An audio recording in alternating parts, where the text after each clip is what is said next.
Captain Lee Taman stood on the bridge of the New Harmony and watched the massive space station grow larger on the screen. Crossroads Prime was huge, maybe 10 times bigger than anything humans had ever built. Different sections of the station looked completely different from each other. Some parts were smooth and flowing like water. Other parts looked like they were made of crystal. The third section was all sharp angles and metal. "First time seeing alien architecture up close," said Commander Kim Ji-won as she walked up beside him. She wore her dress uniform, but Lee could tell she was thinking like a soldier. Her eyes moved across the station, noting weapon positions and docking bays. "It's beautiful," said Ambassador Park Minji from behind them. She was a small woman with kind eyes, but Lee knew she was one of the smartest people on Earth. Each section represents one of the 3 main species in the Galactic Trade Consortium. The flowing parts belong to the Rilani. They live in water. The crystal sections are Nexari homes. The metal areas are where the Vorth live. The communications officer turned around. "Captain, we're getting docking instructions. Bay 94, lower. Level." Lee nodded. "Take us in." As their ship moved closer, Lee thought about how they got here. 3 months ago, Earth received a message from space. It wasn't from humans. The message was simple. "We know you exist. We want to meet. Come to these coordinates if you want to trade with the galaxy." The world governments talked for weeks. Some people wanted to send warships. Others wanted to ignore the message completely. In the end, they decided to send diplomats. The New Harmony was Earth's newest ship, built for exploration and meetings, not for fighting. Ambassador Park had spent months learning about the 3 alien species. The Rilani were traders who lived underwater on their home planet. They were smart, but thought other species were not as good as them. The Vorth looked like giant insects and had a strong military. They respected strength above everything else. The Nexari were made of living crystal and loved to study other species like they were animals in a zoo. "Docking complete," announced the pilot. Lee straightened his uniform. "Remember, everyone, we represent all of humanity today. Let's make a good first impression." The airlock opened, and they stepped into the station. The air smelled different, like ocean water mixed with something metallic. Strange sounds echoed through the corridors. Lee saw his first aliens walking past. A Rilani flowed by on what looked like a stream of water. It had smooth blue skin and large black eyes. It looked at the humans for a moment, then made a sound that might have been laughter. 2 Vorth soldiers marched past in the other direction. They were tall as basketball players, but moved like insects, with 4 arms and armor that looked like their skin was made of metal. Their heads had huge compound eyes and sharp mandibles that clicked as they walked. "Welcome, humans." They turned to see their first Nexari. It looked like a person made of clear crystal with light flowing through it like blood. When it talked, the sound came from everywhere at once. "I am Zephys, scholar of the Third Circle. I will take you to the meeting room." Ambassador Park smiled and bowed slightly. "Thank you. I am Ambassador Park Minji. This is Captain Lee Taman and Commander Kim Ji-won. We are honored to meet you." The crystal being tilted what might have been its head. "How interesting. You perform greeting rituals even with unknown species. Most curious behavior." As they walked through the station, Zephys pointed out different areas. The Rilani control all water-based trade routes. The Vorth manage security for the consortium. We Nexari handle research and development. Together we have brought peace and prosperity to this region of the galaxy for over 2,000 years. "How many species belong to the consortium?" asked Park. 47 species have full membership. Many more are associate members or trading partners. Your species would be number 48 if you prove acceptable. Commander Kim's jaw tightened slightly, but she said nothing. They entered a large round room with a curved table. 3 beings sat waiting for them.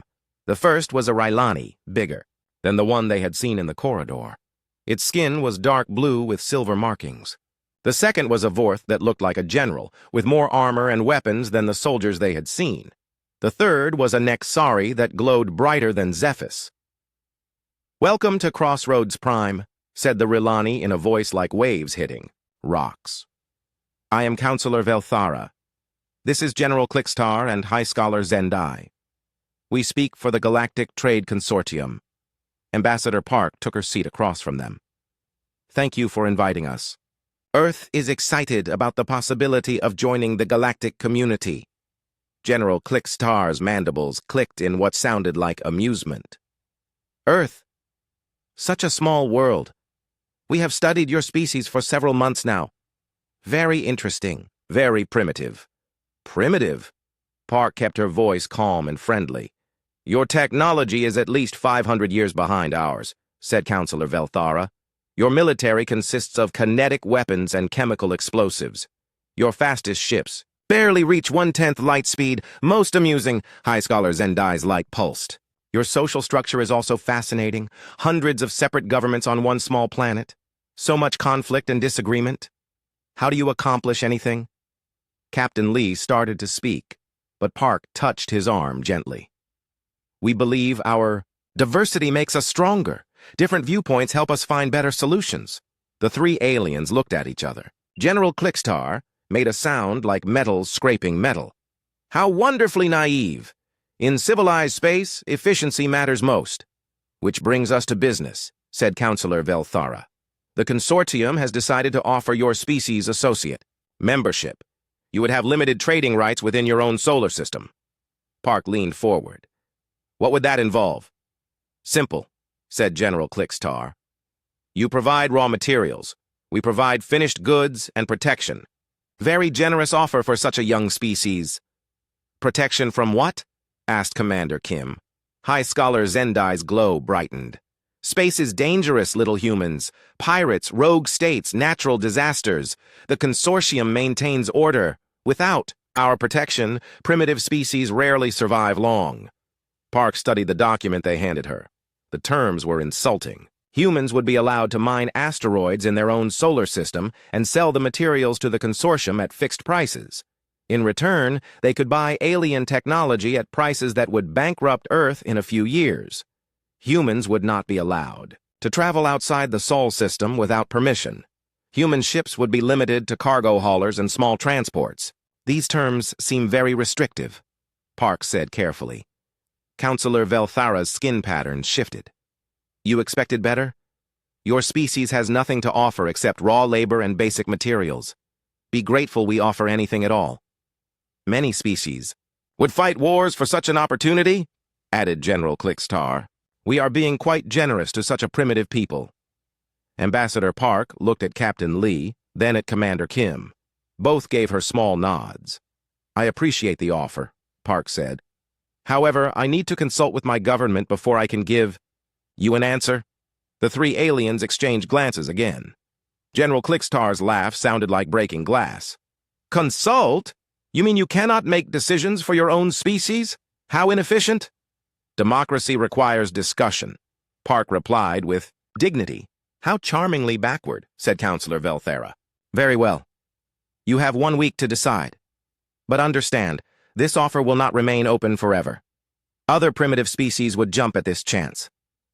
As they left the meeting room, Zephys walked with them toward their ship. Your leaders seem amused by human customs, the crystal being observed. They find your species quite entertaining. Commander Kim stopped walking. Entertaining? Oh, yes. Your attempts at diplomacy, your democratic processes, your concern for individual rights. Most species abandoned such inefficiencies long ago. The consortium finds human behavior quaint, like watching children play at being adults. Captain Lee put his hand on Kim's shoulder as her face darkened. Thank you for the information, he said to Zephys. Back on their ship, the three humans sat in the conference room. Ambassador Park was reading through the treaty terms again. Captain Lee was studying tactical reports about the station. Commander Kim was cleaning her sidearm, which she did when she was thinking. Well, said Park finally, that went about as well as expected. They think we're children, said Kim. Primitive children who should be grateful for table scraps. Lee nodded. The question is, what do we do about it? Park set down the document. We go home. We present their offer to the government, and we let Earth decide how to respond. And if Earth says no, asked Kim, then I suspect we'll find out how generous and civilized our new neighbors really are. As the new Harmony undocked from Crossroads Prime and headed back toward Earth, none of the three humans noticed the small probe that attached itself to their ship's hull. General Clickstar wanted to learn more about these amusing primitive creatures and their quaint little planet. Dr. Yoon Hajin rubbed his tired eyes and looked at his computer screen again. He had been studying the alien data files for 3 days straight. The information came from the diplomatic meeting at Crossroads Prime, but something was wrong. The aliens knew too much about Earth. "Captain Lee, you need to see this," he called out. Captain Lee walked into the small research lab on the New Harmony. They were halfway back to Earth, still 2 weeks from home. "What did you find?" Dr. Yoon pointed at his screen. "Look at these files the aliens gave us. They have detailed information about our military bases, our ship designs, even our population. Numbers. This isn't the kind of data you get from watching us from far away." Lee frowned as he read the reports. "They know about the Mars shipyards. They know about the lunar defense stations. How is that possible?" "Someone has been inside our computer networks," said Dr. Yoon. "These files are only 6 months old. They've been watching us and stealing our information while we were preparing for this meeting." Commander Kim appeared in the doorway. "Captain, Lieutenant Choi needs to see you right away. She says it's urgent." They hurried to the communications room. Lieutenant Choi Soman was wearing headphones and looking very worried. She had been monitoring alien radio signals during their trip home.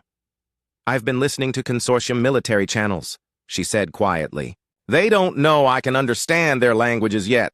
Sir, they're not treating this as a diplomatic meeting. They're calling it a conquest." "What do you mean?" asked Lee. Lieutenant Choi played back a recording. The voices were strange, but the computer translated the words. "This is Admiral Threxkar of the Vorth Third Fleet. Human response as expected. Primitive species always needs time to accept reality. Recommend moving fleets into position for enforcement action." Another voice responded, this one sounding like water flowing over rocks. "Agreed. Counselor Velthera suggests humans will refuse initial terms. Standard procedure will apply. Occupy colonies, demonstrate superiority, negotiate from strength. Commander." Kim's face went pale. "They're planning to attack our colonies." Dr. Yoon pulled up a star map. "We have settlements on Kepler 442b and Proxima Centauri b. Each colony has about 50,000 people. They're civilians, mostly families and scientists." Lieutenant Choi nodded. "According to these transmissions, 3 alien fleets are already moving toward human space. They'll reach our colonies in about 2 weeks. Captain Lee was quiet for a long moment. Then he spoke into the ship's intercom. "Ambassador Park to the communications room, please." When Ambassador Park arrived, they explained what they had discovered.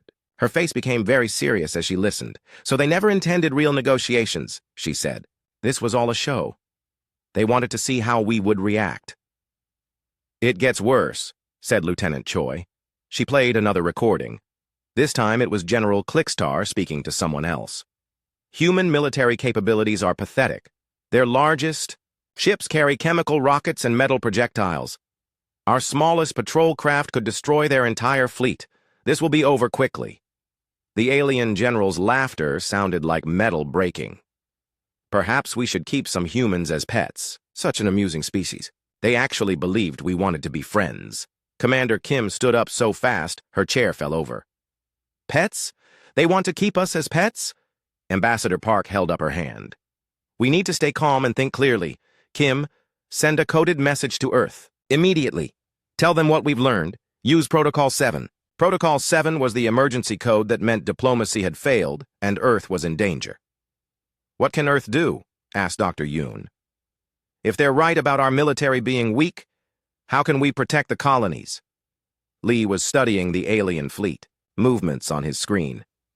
"Maybe we can't. But we have to try. How long until we reach Earth?" 13 days, said Lieutenant Choi. "The alien fleets will reach our colonies in 14 days. Then we need to get home first and warn everyone." Over the next few days, they intercepted more alien communications. The picture became clearer and more frightening. The consortium wasn't just planning to occupy human colonies. They were planning to use humans as slave labor. "Listen to this," said Lieutenant Choi during one of their daily briefings. She played a recording from high scholar Zendai. "Human breeding patterns suggest they could provide excellent workers for mining operations. Their short lifespans mean we won't have to deal with them for long. Perfect for dangerous work." Dr. Yoon was taking notes. "They've been studying us like animals. Look at these biological reports. They know how much weight humans can lift, how long we can work without rest, even what foods we need to survive. Ambassador Park was writing messages to send to Earth. They've planned this whole thing from the beginning. The trade offer was just a way to make us feel like we had a choice. Commander Kim was checking the ship's weapons systems. The new Harmony was built for diplomacy, not fighting, but it had basic defensive systems. Captain, our weapons won't do much good against their ships, but maybe we can at least warn the colonies. On day 10 of their journey home, Lieutenant Choi picked up something new. Captain, you need to hear this. It's Admiral Threxkar again, but this time he's talking to the colony fleets. The recording was clear. Human colonies will surrender immediately or face destruction. These primitive creatures need to learn their place in civilized space. Any resistance will result in total elimination of human settlements, another voice responded. What if they actually try to fight us? Admiral Threxkar's laughter was cold. With what? Metal bullets and chemical explosives? Our shields will stop their primitive weapons easily. This will be target practice for our junior officers. Dr. Yoon was reading alien technical reports. According to these files, they think our best ships are cargo haulers. They've classified our defense stations as mining platforms with small weapons. They don't think we have any real military at all. Maybe that's good, said Commander Kim quietly. If they underestimate us, maybe Earth has surprises they don't know about. Ambassador Park looked up from her writing. What kind of surprises? I don't know, admitted Kim. But Earth has been building ships for 50 years. We have colonies on 6 worlds and mining operations in 20 star systems. That takes a lot of ships and a lot of organization. Lieutenant Choi was listening to her headphones again. There's more. The aliens are broadcasting their plans to other consortium members. They're treating this like entertainment. She played the newest recording. It was Counselor Vel Thara speaking to what sounded like a large audience. The human conquest will demonstrate consortium efficiency to all member species. Primitive races must learn that resistance is futile. This will serve as an example to others who might question our authority. The audience made approving sounds in several different alien languages. They're going to broadcast our defeat, said Dr. Yoon. They want other species to see what happens when you say no to the consortium. Captain Lee was staring at the star map, showing alien fleet positions. 13 fleets moving toward human space. Each fleet has at least 20 ships. We're outnumbered. Badly. Captain, said Lieutenant Choi suddenly, I'm picking up a transmission from Earth. It's coded, but it's addressed to us. She worked on decoding the message for several minutes. When she finished, her face was strange. What does it say? Asked Ambassador Park. Lieutenant Choi read from her screen. Message received and understood. Diplomatic phase complete. Initiate. Protocol 12 immediately. Do not attempt to warn colonies. Maintain radio silence until further orders. All human ships are to report to designated safe zones. Earth sends regards to our new neighbors. Everyone was quiet. Protocol 12 was something none of them had heard of before. What's Protocol 12? Asked Dr. Yoon. Commander Kim was thinking. I don't know. But that message doesn't sound like surrender. Earth is telling us not to warn the colonies. Why would they do that unless... Unless what? Unless the colonies don't need to be warned. Unless Earth has a plan the aliens don't know about. Ambassador Park was reading the message again. Earth sends regards to our new neighbors. That's a strange thing to say if we're about to be conquered. Captain Lee made a decision. We follow orders. We maintain radio silence and head for Earth. But everyone keep monitoring alien communications. I want to know what they're doing. Over. The next 3 days, the alien chatter continued. Admiral Threxkar was confident and happy. The alien fleets were almost in position. Soon they would show these primitive humans what real power looked like. But Dr. Yoon noticed something strange in the technical reports. Captain, the aliens keep mentioning human mining ships and cargo haulers. But look at these energy readings they recorded. Some of these ships are putting out a lot more power than a mining ship should need. Lieutenant Choi nodded. I've been thinking about that too. And another thing, they've identified over 3,000 human ships in their databases. That's a lot more than Earth officially admits to having. Commander Kim was studying tactical data. Maybe Earth has been keeping secrets too. Maybe the aliens aren't the only ones who have been preparing for this meeting. As the New Harmony approached Earth, Captain Lee wondered what they would find. The aliens thought they were about to conquer a primitive species with primitive weapons. But Earth's message suggested something different. In 2 days, they would find out who had been. The emergency meeting in the United Earth Council chambers was the largest gathering of world leaders in human history. President Nadoyan sat at the head of the massive table, looking at faces both in person and on screens from around the world and beyond. The room buzzed with worried voices in dozens of languages. "Order, please," President Na called out. The room became quiet. "We all know why we're here. The alien fleets will reach our colonies in 18 hours. Ambassador Park has briefed us on their true intentions. We need to decide how humanity will respond." Fleet Admiral Song Kyung stood up. He was a tall man with gray hair and calm eyes that had seen many battles. "Madam President, our colony defense systems are active. Each settlement has orbital platforms and fighter squadrons. We can hold out for a while, but not against 13 alien fleets." "How long?" asked the president. "Maybe a few days, a week at most. Their technology is more advanced than ours in some ways." The delegate from the European Federation raised her hand. "What about evacuation? Can we get our people out?" "Where would they go?" replied Admiral Song. "The aliens control all the trade routes. There's nowhere to run," a voice called out from the back. "Then we surrender. We accept their terms and save lives." The room erupted in angry voices. President Na banged her gavel. "One at a time, please." The delegate from the African Union stood up. "With respect to my colleague, we've seen their terms. Slavery is not acceptable. We would rather die free than live as pets." "Easy to say when it's not your children in those colonies," shot back the European delegate. Admiral Song cleared his throat. "If I may, Madam President, there is another option." The room became very quiet. Everyone looked at the Admiral. "Project Retribution has been authorized by the Defense Council.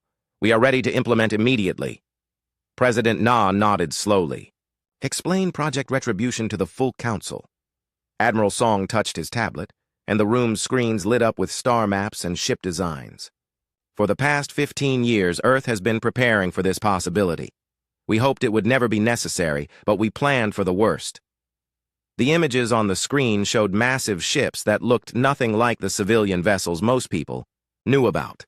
These ships were huge, dark, and covered with weapon systems. Every mining ship, every cargo hauler, every civilian transport we've built has been designed with hidden capabilities. What the aliens think are 3,000 weak civilian ships are actually 3,000 military vessels in disguise. "Uppy," delegate from the Pacific Alliance, gasped. "You built a secret navy?" "Not just a navy," said Admiral Song. "Each colony was designed as a fortress. Each mining station is actually a weapons platform. Each transport ship can become a destroyer. We've been preparing for war while hoping for peace." President Na stood up. "The question before this council is simple. Do we reveal our true capabilities to these aliens, or do we continue to pretend we are helpless? What would revealing our strength accomplish?" asked the delegate from South America. Engineer Han Woo-jin, who had been quiet until now, stood up. "It would show them that humans are not prey. Every species in their consortium was conquered when they were weak and divided.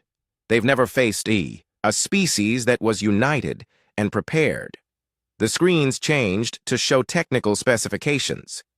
"Our ships may look different from theirs, but our weapons are not primitive. We've had 50 years to study their technology from captured equipment and intercepted signals. We know their weaknesses." "Captured equipment?" asked someone. Admiral Song smiled grimly. "Did you think all those lost exploration ships over the years were accidents? We've been having small encounters with consortium patrols for decades. We've learned from every encounter." The delegate from the Middle East raised his hand. "What are the risks if we show our strength?" "Total war," admitted Admiral Song. "If we reveal that we've been deceiving them, they might bring their entire military against us. But if we don't act now, our people in the colonies will be enslaved or killed anyway." President Na looked around the room. The chair recognizes Ambassador Park.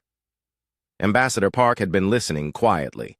Now she stood up, her small frame somehow commanding attention from the entire room. "I spent 3 days with these aliens," she said. "They don't respect weakness. They don't honor agreements with species they consider inferior. They see us as animals to be used and discarded. There is no compromise with bullies who think you're not even human." Her voice became stronger. "But I also saw something else. They're arrogant. They think they know everything about us. They've been watching us for months, stealing our data, planning our conquest.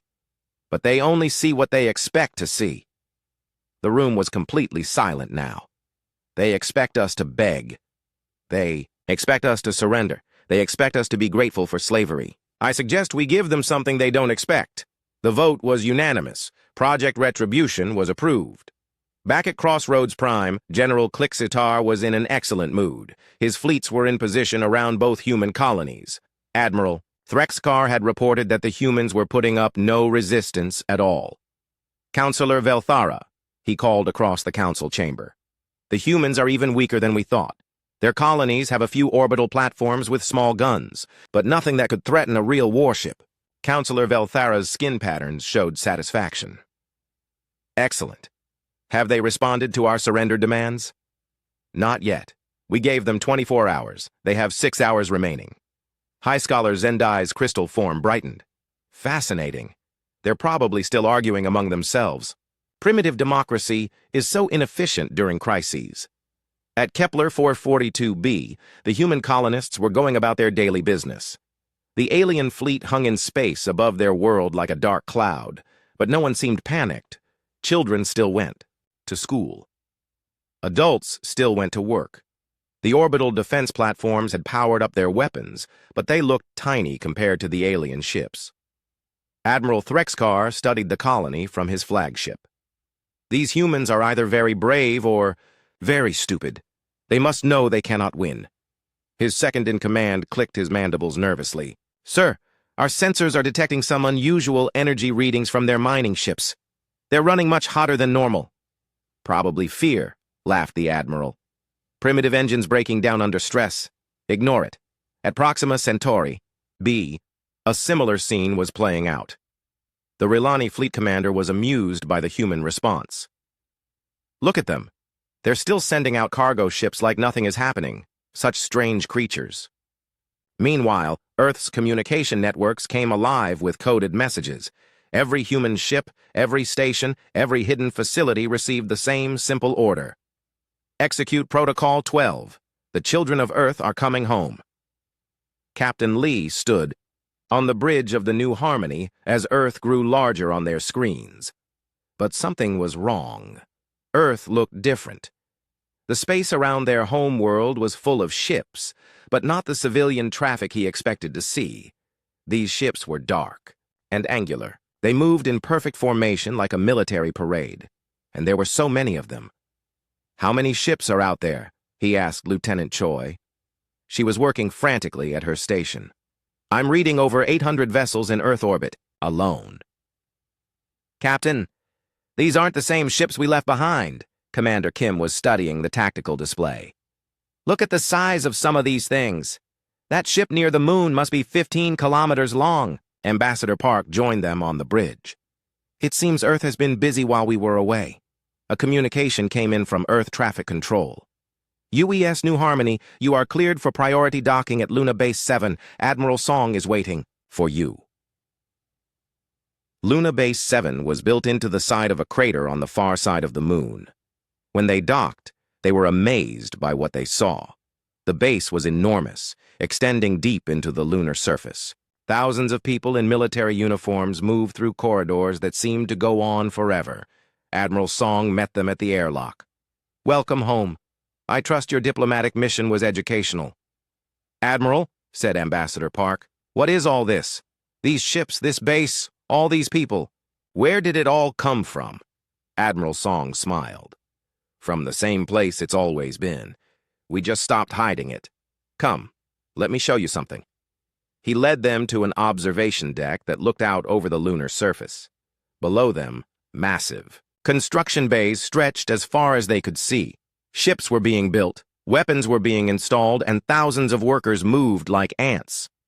We've been preparing for this day since we first detected alien signals 15 years ago, Admiral Song explained. Every civilian ship that left Earth was built in hidden military yards. Every mining operation was actually a weapons research facility. Every colony was a fortress waiting to be activated. Dr. Yoon stared at the construction yards. How did you keep this secret? The same way the aliens kept their surveillance secret. We only showed people what we wanted them to see. Admiral Song touched a control, and the room's main screen lit up. It showed both human colonies surrounded by alien fleets. In 4 hours, those aliens will demand surrender.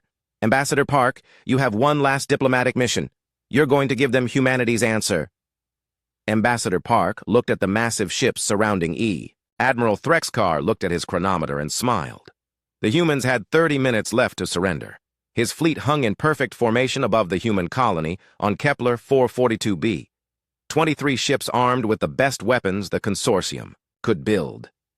Sir, called his sensor operator, the human cargo ships are still moving around down there. Should we disable them? Let them run, laughed the Admiral. Scared animals always try to escape. It makes no difference. On the planet's surface, the human colonists were loading the last cargo ship, but they weren't running away.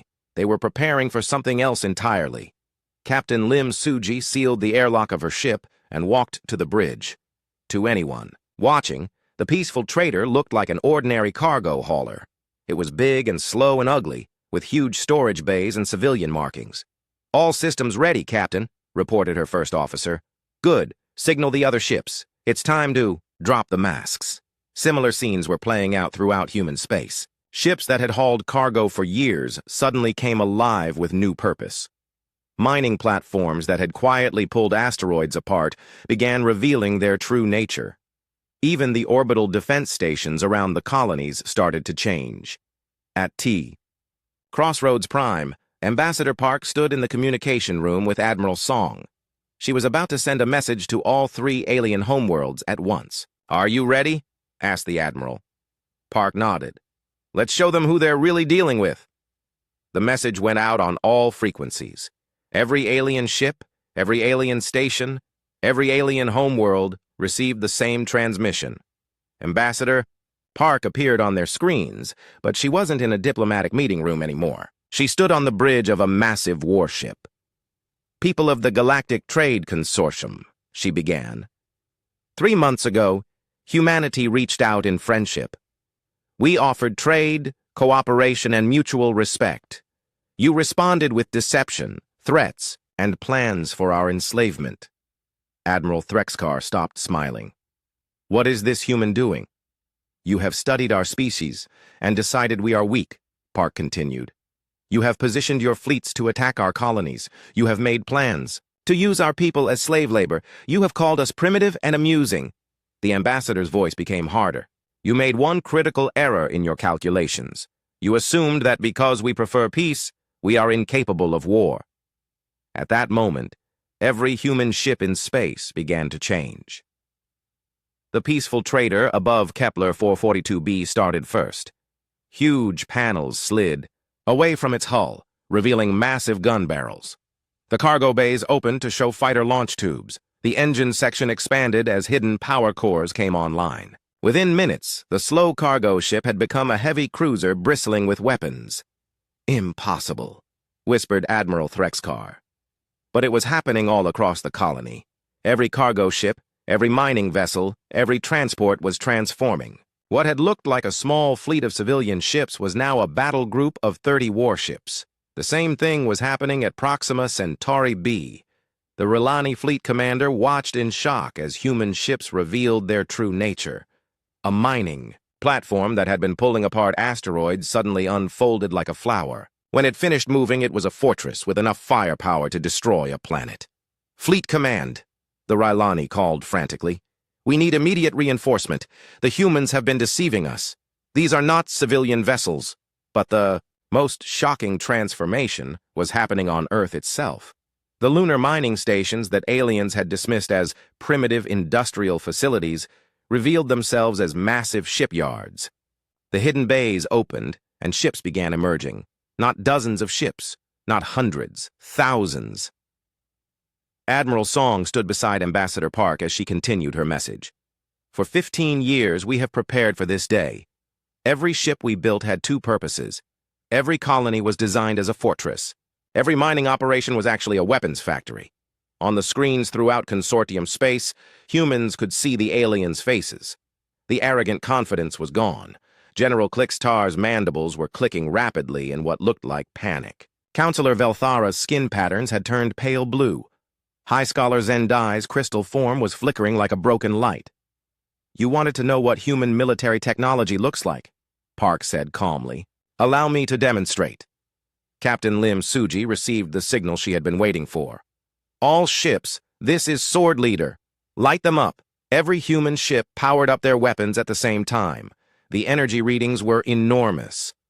Admiral Threxkar's sensors screamed warnings as power levels that shouldn't be possible flooded his displays.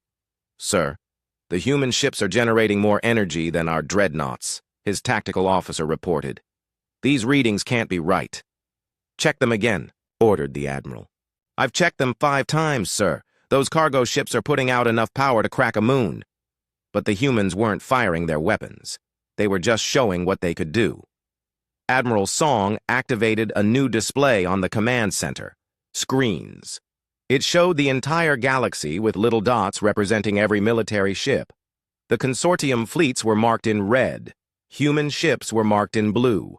There were a lot more blue dots than red ones. "We currently have 4,700 combat-ready vessels in space," Admiral Song announced. "Each one has been designed specifically to fight consortium ships. We know your weapons, your shields, your tactics. We've been studying you for as long as you've been studying us." At Crossroads Prime, emergency meetings were happening in all 3 alien command centers. The Vorth Military Council was in chaos. The Rilani Trade Authority was demanding explanations. The Nixari Research Directorate was frantically trying to understand how they had been so wrong about human capabilities. General Clixtar appeared on screens throughout consortium space. "This is obviously some kind of trick," he announced. "Humans cannot have built so many ships without us knowing. These must be fake readings." Admiral Song heard this and smiled. "Colonel An, please demonstrate that our ships are quite real." Colonel An Tae-hyung commanded a small squadron of what the aliens thought were mining ships near Jupiter. He selected a large asteroid and fired one shot from one ship. The asteroid, which was the size of a small mountain, simply ceased to exist. "One shot," announced Admiral Song. "From one ship. We have nearly 5,000 such ships." The effect on alien morale was immediate. Admiral Threxkar found himself facing 30 human warships that could turn his entire fleet into dust.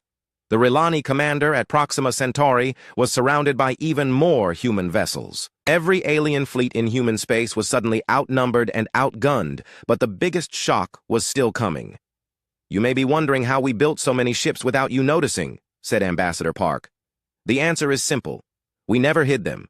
We built them right in front of you. You just couldn't see them because you refused to believe we were anything more than primitive animals." She gestured to the screens showing human ships throughout the galaxy. "Every cargo ship that delivered goods to your stations was a warship in disguise. Every mining operation you ignored was a weapons factory. Every peaceful colony you dismissed was a military base." Dr. Yoon appeared on another screen, holding up alien intelligence reports. "You've been watching us for months, but you only saw what you expected to see. Your own reports describe our most advanced weapons platforms as quaint mining equipment.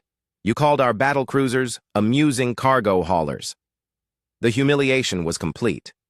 The consortium had been entirely deceived by a species they thought was primitive. Not only had humans built a fleet larger than anything in known space, they had done it right under alien noses. High Scholar Zendai was frantically reviewing data files. How did we miss this? How could our intelligence be so wrong? The answer was simple but devastating. The aliens had been so convinced of their own superiority that they couldn't imagine humans being clever enough to fool them. They had seen exactly what they expected to see, nothing more.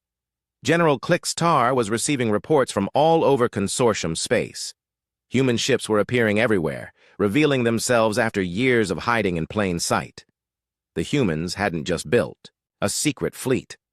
They had positioned that fleet throughout alien territory while pretending to be harmless traders and miners. "Sir," his communications officer reported, "we're receiving surrender demands from human fleets at 17 different consortium worlds." "Surrender demands? From humans?" "Yes, sir. They're giving us the same terms we offered them. Complete capitulation. Or destruction." Admiral Threxcar realized that his invasion force was not just outnumbered, it was trapped. Human ships had appeared behind his fleet, cutting off any retreat. The same thing was happening to every alien military unit in space. The hunters had become the prey. Ambassador Park delivered the final part of her message. "You wanted to demonstrate consortium power to the galaxy. You wanted to broadcast the conquest of humanity as entertainment for your member species. We accept your proposal." She smiled, but it wasn't a friendly expression. The galaxy is indeed about to see a demonstration of military power, but it won't be yours. The bridge of the UES Indomitable was silent as Fleet Admiral Song Kyung watched the final preparations. The massive ship was 15 kilometers long and carried enough weapons to destroy an entire planet. Around it, 200 escort vessels moved in perfect formation. Similar fleets were approaching the other two alien homeworlds at the same time. "Admiral," reported Captain Kang Hyok from the navigation station, "we'll reach Vorth Prime in 10 minutes. The Relani and Nexari fleets are on schedule as well." Admiral Song nodded.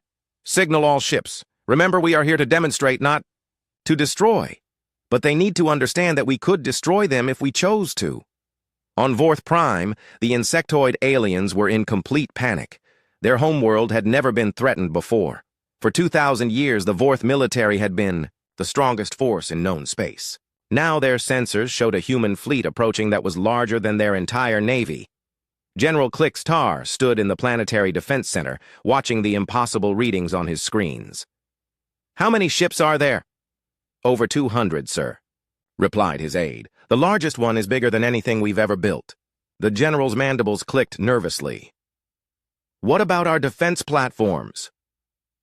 "Sir, that single large ship has more firepower than all our orbital defenses combined, and it's just one ship out of hundreds." On Relani Prime, Counselor Velthara floated in the emergency council chambers beneath the ocean surface. The liquid around her had turned pale with fear.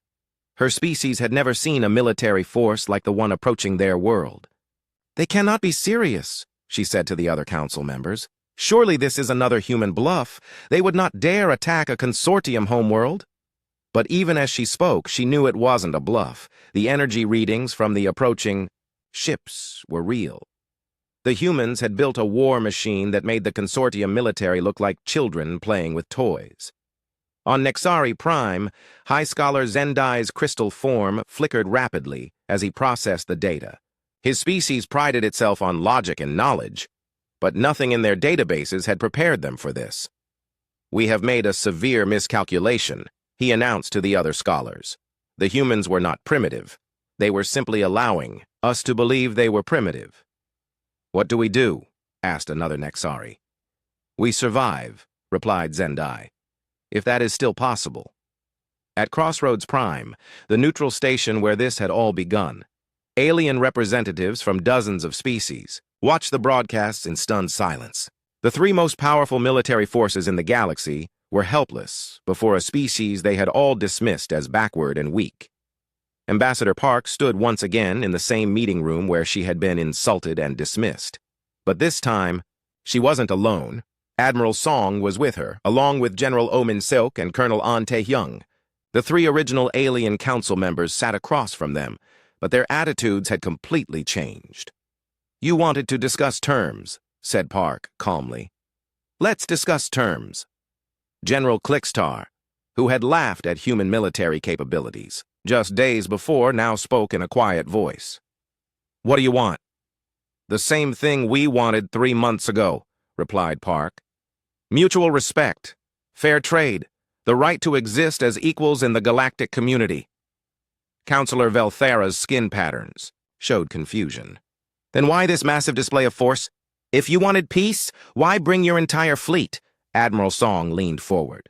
"Because you don't respect peace. You only respect strength. For 3 months we tried diplomacy. You responded by planning to enslave our people." He touched his tablet. and the room's screens showed recordings of alien communications. "We have recordings of your plans to use humans as slave labor. We have your orders to occupy our colonies. We have your discussions about keeping us as pets." High Scholar Zendai's light dimmed with shame. "We underestimated your species." "Yes, you did," said General O. "You saw what you expected to see. You couldn't imagine that a peaceful species might also be a prepared species." Colonel On pulled up tactical displays. "Your fleets are surrounded. Every consortium military vessel in space is outnumbered at least 10 to 1. Your homeworld. Defenses are obsolete compared to our weapons." The three aliens looked at each other with fear in their strange eyes. "What are your terms?" asked General Clickstar. Ambassador Park opened a folder and placed a document on the table. "These are humanity's terms. All human colonies maintain complete independence. Any attack on human space will result in immediate retaliation. Trade will be conducted on terms of equality, not exploitation." She turned to a new page. "The Galactic Trade Consortium may continue to exist, but it will no longer be the only major power in this region of space. Humanity will form our own alliance with any species that values genuine cooperation." Counselor Velthara read through the terms quickly. "These are reasonable. More reasonable than what we offered you." "We believe in treating others as we would like to be treated," said Park. "Even after everything you've done, we don't want to destroy you. We just want you to leave us alone." Admiral Song stood up. "However, you should understand something very clearly. We gave you one chance to deal with us peacefully. You chose to threaten our people instead. There will not be a second chance." He activated a holographic display that showed human fleets throughout consortium space. "We now have ships positioned near every major consortium world. They will remain there as a reminder of what happens when someone threatens human children." General Clickstar signed the agreement first. His species understood strength, and the humans had proven they were stronger. Counselor Velthara signed. Next, her trade-focused mind already calculating how to profit from peaceful relations with humanity. High Scholar Zendai signed last, fascinated despite his fear by how completely the humans had outthought the consortium. "There is one more thing," said Ambassador Park as the meeting concluded. "We intercepted your plans to broadcast our conquest as entertainment for other species." The three aliens looked uncomfortable. "We've decided to honor that plan," Park continued. "This meeting is being broadcast to every world in consortium space. Every species that you've conquered or threatened is watching right now." She smiled. "They're seeing that the mighty consortium can be defeated. They're learning that they don't have to accept your terms anymore." Within hours of the broadcast, revolts began on 17 consortium worlds. Species that had been forced into membership saw that resistance was possible. If primitive humans could defeat the consortium, maybe they could too. 6 months later, Captain Lee Taman stood on the observation deck of the new Terran Commonwealth headquarters. Through the windows, he could see ships from dozens of different species. The old consortium had fallen apart as member worlds either joined humanity's alliance or declared independence. Ambassador Park joined him at the window. 23 species have joined the Commonwealth so far, she reported. More are asking about membership every day. "What about the original 3? Asked Lee. "The Vorth have become surprisingly cooperative neighbors. General Clickstar actually seems to respect us now that he knows we can fight. The Rilani are excellent trading partners when they can't cheat you. The Nexari are fascinating to work with on research projects." Lee watched a Vorth transport ship docking peacefully next to a human vessel. "So it worked out." "Better than we hoped," agreed Park. "Turns out, most species prefer cooperation over conquest. They just needed to see that. They had a choice." Dr. Yoon appeared on the observation deck, carrying a stack of reports. "Ambassador, I finished analyzing the alien behavior patterns from the first contact meetings." "What did you conclude?" asked Park. "They made the classic mistake," he said. "They assumed that because we preferred diplomacy, we were incapable of war. They forgot that the most dangerous warriors are those who choose peace until they no longer can." Commander Kim walked up to join them. She was now General Kim, in charge of Commonwealth Defense Forces. "Any word from the exploration fleets?" "Admiral, Kang's ships have made contact with 3 new species beyond former consortium space, reported Park. All 3 are interested in peaceful relations. Word is spreading that humans can be trusted to keep their promises. Lee looked out at the busy spaceport. Ships from all over the galaxy came here now to trade, share knowledge, and work together on projects that benefited everyone. The Commonwealth had become what the consortium claimed to be but never was, a true alliance of equals. Hard to believe. It all started with them laughing at us, he said. Park smiled. They're not laughing anymore. In the distance, the massive form of the UES Indomitable hung in space like a sleeping giant. Its weapons were powered down, but everyone in the galaxy knew they were there. The ship served as a reminder that the Commonwealth would protect its members, but also that it preferred peace to war. The humans had kept their promise. They had given the galaxy a choice between cooperation and conquest. Most species chose cooperation, but for those few who still preferred conquest, the battleships were still there, waiting quietly in the dark. The children of Earth had grown up, and they would never be victims again. The galaxy was a much more peaceful place now that everyone understood that humanity's greatest strength wasn't their weapons. It was their willingness to use them only when they had no other choice.